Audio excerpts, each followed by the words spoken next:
Many years ago, whenever I was a kid growing up in a rural community, we went to a small community church that was literally right down the road. My house was here, church was there. And I mean, it was a small church, meaning there was 100 people there on a good service on Sundays. And so from that close-knit community, I formed many relationships throughout my life.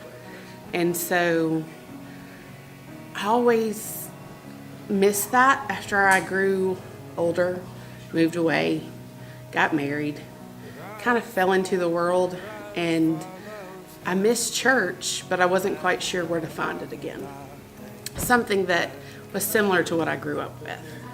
So whenever I had my first child, my desire for church grew because I wanted her to have the same thing that I had growing up.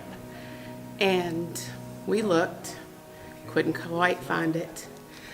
And then one day we came here and things were different. But the struggle to take a 1-year-old to church is a very real struggle. A 1-year-old that didn't want to be with anyone else. And if Sandy Willis cannot keep your child with her, then the struggle is very real. And so I remember one Sunday, she was probably 18 months old, and she was whining and she was crying and she was up and down, and I just want to run.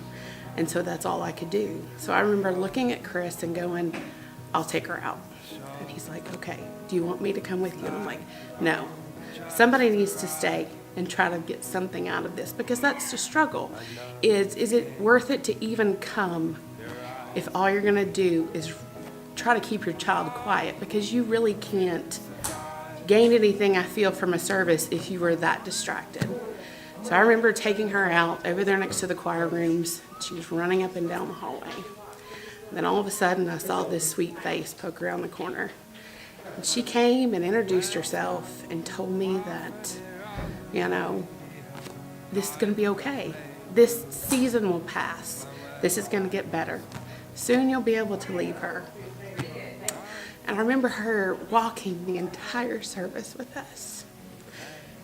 And I will never forget that, because as a mother who was struggling to say, am I doing the right thing, and having so much doubt brought into my head, that renewed my sense that I could do this.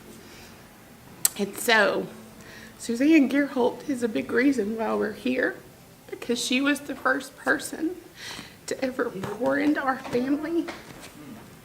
And so I'm here because I want to pour into families. I'm here because I feel that when you pour love and Jesus into families, they will thrive. And I'm here because whenever we see people struggling here, we say, hey, I share that same struggle.